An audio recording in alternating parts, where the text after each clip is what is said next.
Hi there, I'm Cara Coulter, Vice President of the Western Pennsylvania Mushroom Club, and I'm out here today on January 30th, 2021, with my kid. We're out here looking for some winter fungi, showing you that even in the cold, you can still find some stuff. It may not be as abundant as other times of the year, but there's still some really awesome things out here that you can find. So during our walk, I came upon this little guy here. So as you can see, it looks a little bit paler, but I believe that's just due to it being cold and washing out a bit and being a little bit older. If I look at this, and I flip it over here, you can see this kind of looks like a Tubaria species, okay? So maybe Tubaria furfuracea. It's just a really worn out one. So you can see, you can kind of see whenever I warm it up with my finger how it's kind of turning its normal color. And this would otherwise be known as a scurfy twiglet, which is an awesome name if you ask me. But yeah, so we got little Tubaria furfuracea here, okay? So there's still stuff out here. You'll see with Tubaria furfuracea, you'll often find this in the winter and springtime. It's a fairly common winter mushroom, but it's still fun to find. So, yeah. Okay, so looking around, I found something that's pretty neat. It's got a nice little surprise inside. It's what's called Daldinia chilidae.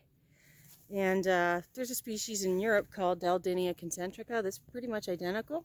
But the American species is a distinct species. So it's now considered Daldinia chilidae. Forgive me if I'm pronouncing that wrong. But, okay, so as you can see, it's just like a little round ball growing on a little tree branch. It's fairly common, but it's just such a neat specimen. Let me try to zoom in here so you can really get a good close look at that. You can see the nice little ridges on this, the little spots all over it.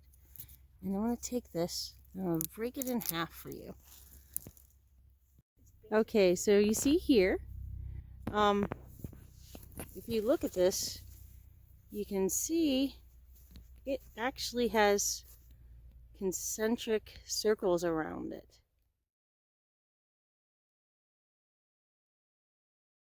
That's where it gets that concentrica name. Well, that's why it was considered that. But yeah, it's now a new distinct species. But here's something else I thought was really neat. Something I've never seen Daldinia do. We've got a crust fungi here. And it looks like the Daldinia, or Daldia, is actually growing off of this crust fungi. I'm not quite sure what this crust fungi is at the moment. I'm probably going to take it home, do some microscopy on it, check out, see what it is. So, very cool though. And you see another one doing that right there as well. Very cool. See, it's exciting things in the wintertime. So I found something else that's kind of fun. I love the way these look when they're fresh. Unfortunately, it's a frozen specimen, but it's still pretty cool. This one's called trembling shelf, or Marulius tremulosa, and or tremulosus. And it's just such a pretty mushroom when it's fresh. But let me show you what we got here. It's not exactly the most exciting at this time of year, but you can see just how, see those beautiful patterns in it. It's very membranous, and when it's fresh, it's very kind of rubbery feeling, like very soft and very easily broken. And you see it forms these neat little shelves on it. And that's a fun little crust fungi to find. You can probably find this almost year round. It's a pretty common species, but it's still just a joy to find. And I just like, it's so photogenic with its very intricate membranous patterns on it, and I just love it. I love anything in any Flevias and Marulius species are always fun with me. All right, found another thing. This one looks to be like it's possibly another scurfy twiglet, but we'll see. Okay, so we've got a lighter cap again, but it's kind of pinkish. So let's see. Ah, stuck to my finger. All right, oh, what do we got here? Okay, so actually, this is looking to me more like a Lucaria species. They're fairly common in this area. So yeah, you can see, if you look at this one a little closer, let me set it up so I can zoom in for you. One thing about Lucarius is that you see here, you don't see a ring around the you don't see a ring here, like a little remnant veil. And like it's very striated. It's kind of like colorful, but it's like a lighter color. Like once you get to know these mushrooms, take on some similar airs, and just this, even the color pink that it is, it just strikes me as a Lucaria species over like a Tubaria species, because like the Tubaria, they'll be like, when they're fresh, they're quite like an orangey pink. These are like a softer pink, if that makes any sense. So that Lucaria species differs from Lucaria ochopurpurea, which is much more purple, like a lighter purple, and Lucaria amethystina, in that it, again, that one's also very vividly purple. It's a brilliant, beautiful purple. But this one here is most likely Lucaria laccata. A Lucaria bicolor would have a little bit different coloration at the base of the stipe being like the stem-like structure on a mushroom. So yeah, that's one way you can tell there. So let's see what else we got running there.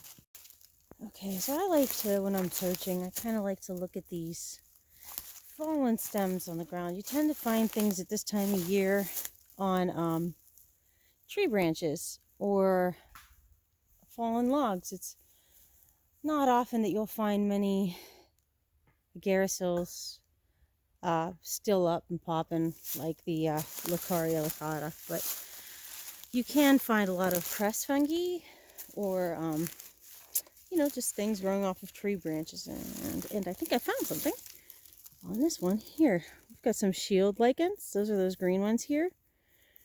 And then we got what looks like is Pinellus diptychus. See that? Pinellus diptychus. So this is a bioluminescent mushroom, and it's pretty cool. So apparently these are a lot brighter than the Omphalotus illudens. Oh, look at that beautiful structure under there. Gosh, is that gorgeous. I don't normally see that nice cross-venation on these. But yeah, these are a much more vivid bioluminescent mushroom than, say, the Omphalotus illudens, the jack-o'-lantern mushroom, from what I hear. I've never personally seen it myself, but I never tried to either. So I have seen the jack-o'-lantern glow though, so, and that was pretty neat. And then searching around here, I found some milktooth, some Urpex lacteus species. Okay, now there's a lot of other white crust fungi that can look similar to this, so it can be kind of tough for a beginner to distinguish it. A lot of things are misidentified as Urpex lacteus milktooth, but one thing I find that's common with this is, you can see it has a tiny little shelf on it. It has some, got like flattened teeth in there. They're separated, yet they are kind of almost like a bit of a maze in there. Let's see, I found a little bit more over here. Oh, they can either form in these little circular patterns. Oh, stupid camera. These circular patterns, or they can almost form in a nice little like longer pattern, as you can see here. See the nice little shelving they have. But this is a pretty standard, typical milk tooth fungus. Yeah. So I just look on the ground and check out these things. Oh look, there's something over there. Oh, let's see. Ooh, good find. Do you know what this is, Tristan? So this is a Trametes species. It's a Trametes betulina. Ooh. So it's actually a gilled Trametes. Isn't that awesome? Yeah. So these are pretty common. These Trichaptum, or sorry, Trametes betulina. I tend to find these in their, you know, in their primest form around fall, but they're pretty much all year you can find them. But yeah, look at how gorgeous they are with these crystals in them, these ice crystals. It's just a fun find. See, even in the winter, you can just really find some beautiful stuff laying around. I try to, like, if it's something, you know, I see every day, I still try to snap a photo and put it on iNaturalist so that we can catalog the species. It's good to know how common or uncommon something is. So you found something else? Let me see what we got over there. Oh, that looks like, okay, I think this one might be Trichaptum biform. Let me check though. Yep, that's a violet tooth polypore here. You can see how on the edges there, the camera's not getting it, picking it up. You can see how on the edges here, see how it's a little purpler? It's kind of got a little violet tinge right on that edge there. So that is a violet tooth polypore, which is Trichaptum biform. And that's a really common one, but it's just such a picturesque one too. What about this one? That's also Trichaptum biform. I'm coming up on a log and I see something going over here. Let's see what we got. Oh, another good one. Do you know what this is? Do you see how it kind of has it's like a lighter top, but it's kind of ridgy here. Yeah. You can see some zonation here. Now, I'm going to go over on this side and pick off a smaller one because I don't like to pick the big ones. Okay. I just don't. If you look here, you can see those cool gills underneath, or pores. So I found a few more interesting specimens here, and yeah, I'm actually not sure what this is. I'm probably going to need some microscopy or talk to someone who is more of a crust fungi expert and look into my field guides, but it's so pretty I wanted to share it with you. So as you can see here, I found this really interesting crust fungi. It's got these, it's like almost violet in color. You can see here it's got these fascinating pores on it. I just really gorgeous colors. I know some people aren't very excited by crust fungi, but just look at this coloration here. These nice violet hues and just that texture just is really fascinating. And as you look here, this looks like something interesting too. I don't know what that is. That might be some lichenized fungus growing next to it. But this here, I'm probably going to have to take a specimen to find out exactly what this is. And get back to you on it, because it's pretty cool. Look at that. Just Just really neat. So checking out this the crest on this tree in front of me here. Looks like a old crab apple tree or something. I came across something really interesting, and I want to share it with you. I'm actually not sure if it is a, like at first I saw these and I thought, well, maybe these are a slime mold, but they are, but as I move up the tree here, I see some more of it, and I just don't see, you know, it has to be a fungus of some sort. Okay. Not quite sure what this is, if it's just a very old bark mycena or what, but they're so cool. I'm gonna have to definitely take a specimen of this back. And again, I'll put it on an iNaturalist. You can check it out there, and my account is just add water with a underscore. And on there you should be able to see what I post and my findings are. Again, I'll get some microscopy, but it may also be a fungus that was, maybe some bark mycena that was taken over by a fungus. Maybe some sort of hypomyces, but it's very interesting. I'm really zooming in here. I want to show you my fingernail just so you can see how tiny these are. You can see these are just minuscule, but man, this is a really fun find. I love finding stuff like this. Just really interesting, very cool findings. Ooh, and I see another little thing here. Ugh, let me back up a touch. Looks like we've got some orange fungus here. Maybe a Dacromyces species. I'll have to check that out too. These ones can be a little tough to identify in the field. But yeah, I'm pretty excited about those. Those look like a really interesting one. Oh, and I just found something else. Viscognia. This one is fairly uncommon, and it's really cool. So let me show you. So I believe that this is Viscognia. I'm gonna have to look around, see if I can find some better specimens of it, but so cool. They're like, they